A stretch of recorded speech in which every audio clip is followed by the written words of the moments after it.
Bueno, el domingo hay elecciones, ¿sí? En 6 estados, ya se lo he contado, y le aprecio mucho a Lorenzo Córdoba, el presidente del Instituto Nacional Electoral, que me conteste esta llamada. Lorenzo, ¿cómo estás? Buenas tardes. Hola Joaquín, muy buenas tardes. Con el gusto de saludarte a ti, a tu auditorio y muy contento con las noticias que se han dado en estos días. ¿Cuál es el tema? Bueno, vamos entonces al tema.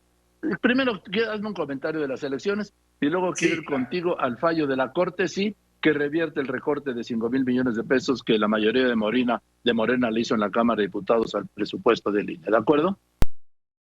Correcto, A Joaquín, ver, y me parece muy pertinente. Justo hace una par de horas con algunos colegas estábamos dando, digámoslo así, las últimas cifras, los últimos datos de cómo vamos avanzando en la organización de las 6 elecciones del domingo próximo. Y la verdad, con mucha satisfacción, a pesar de las problemáticas, tanto en temas de inseguridad como en algunas entidades, como bueno, la irrupción del huracán hace unos días en las costas oaxaqueñas, pues la elección va y va muy bien.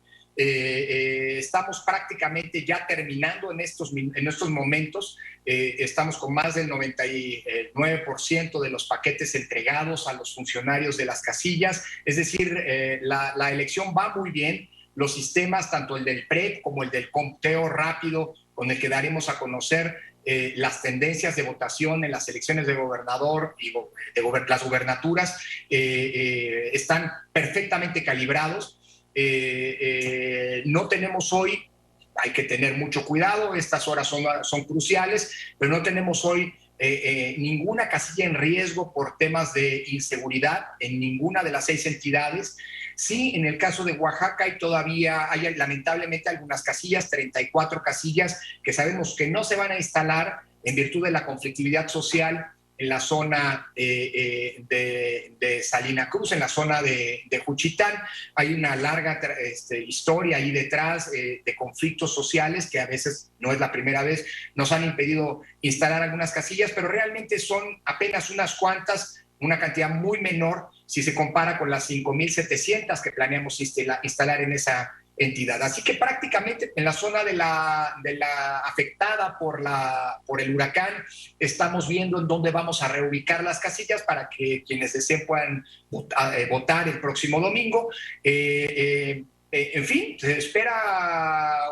esperamos una participación copiosa. La mesa está servida, Joaquín, le toca a las y los ciudadanos apropiarse de la misma. Y quiero aprovechar para agradecer desde ahora, Joaquín, si tú me permites, en este espacio que es privilegiado, pues que una vez más la ciudadanía confió en su Instituto Nacional Electoral y se ha apropiado de las elecciones. Fíjate nada más que nosotros necesitamos para instalar alrededor de 21,000 casillas que vamos a instalar el próximo domingo, alrededor de 150,000 funcionarias y funcionarios de casilla, y hoy tenemos a más de 235,000 funcionarias y funcionarios listos para estar ahí operando las mesas receptoras del voto. Es decir, la ciudadanía se apropió de la elección y a pesar de las intensas campañas de descrédito a las autoridades electorales, pues la confianza ciudadana está allí, está intacta y va a permitirnos una vez más tener una fiesta democrática, estoy seguro, el domingo próximo. Estamos atentos para que cualquier circunstancia sea atendida puntualmente, pero bueno, todo va con viento en popa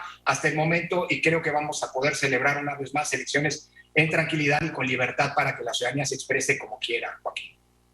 esto de cara al domingo, yo también lo veo así, no veo mayor conflicto hasta ahora, no, a pesar de que hay elecciones en Tamaulipas, que hay zonas de Tamaulipas que están controladas por el crimen organizado, como en otras zonas del país que dijo el presidente, pero bueno, vamos a ver.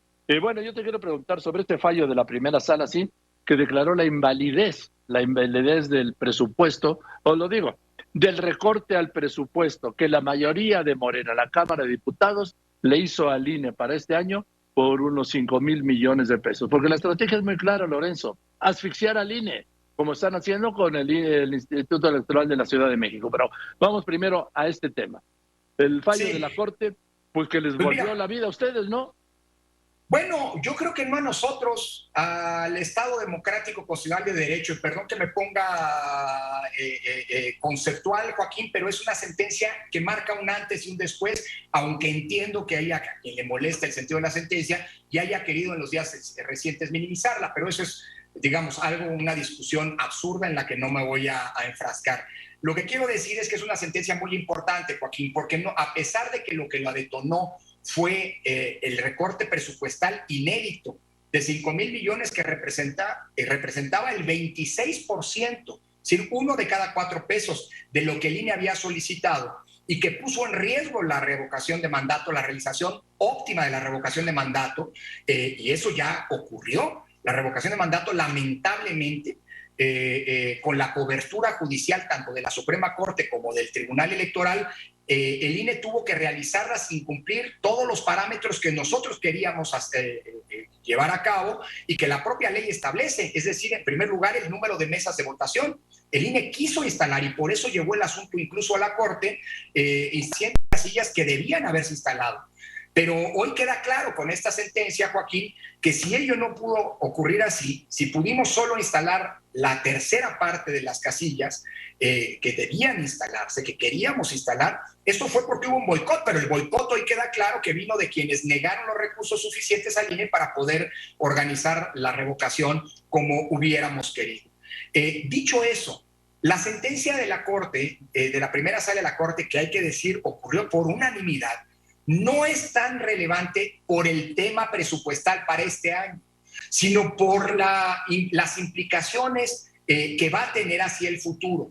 Déjame plantearlo de la manera más clara para que sea comprensible para todos quienes nos escuchan, Joaquín.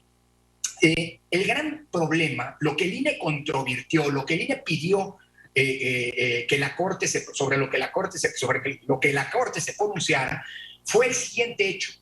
Nadie niega que la Cámara de Diputados tiene la facultad constitucional de definir el presupuesto, y eso implica eventualmente poder recortar recursos a lo que los órganos del Estado le piden. Sin embargo, el problema es si eso lo puede hacer de manera arbitraria y discrecional, o si cuando lo haga tiene que hacer una justificación, un análisis serio y objetivo de por qué recorta el INE. Y en el caso del INE, le aplicó un recorte, ese que se ha mencionado, 5,000 millones de pesos, sin explicar por qué. Pudo haber sido 10,000 millones o 1,000 millones. Sí, lo grave aquí, Joaquín, es la discrecionalidad, la arbitrariedad con la que un poder del Estado, un órgano del Estado, la Cámara de Diputados, decide sobre el presupuesto. El punto de vista del INE es que no puede, porque es un órgano sujeto a lo que dice la Constitución, y en consecuencia al principio de legalidad, que dice que toda decisión, toda determinación de los órganos del Estado tiene que estar debidamente fundada y motivada, es decir, justificada, no puede hacer este tipo de recortes como se le venga en gana. Esa es la gran nuez del asunto, Joaquín. Y la Corte le dio una razón al INE, y por eso revoca el recorte que se nos aplicó, diciéndole a la Cámara de Diputados que ahora va a tener que volver a pronunciarse sobre el recorte, diciendo con 2 alternativas: o bien nos da el dinero, y la verdad a estas alturas hay que decirlo, pues el dinero era para la revocación de mandato, y la revocación de mandato ya ocurrió y lamentablemente no se pudo hacer como debía hacerse. O, segunda alternativa, tiene que volver a definir el recorte, pero justificando, explicando en lo que la Corte llama una motivación o justificación reforzada por qué ese recorte se aplica. Y sobre todo, y este es el gran dato, Joaquín, la Corte conmina a la Cámara de Diputados a que esta actuación siga en los presupuestos posteriores, lo cual es importantísimo porque el presupuesto que vamos a presentar en agosto y que tendrá que definirse en noviembre para 2023 es de una enorme relevancia, porque es un presupuesto que me tocará a mí presentar como presidente del INE, negociar con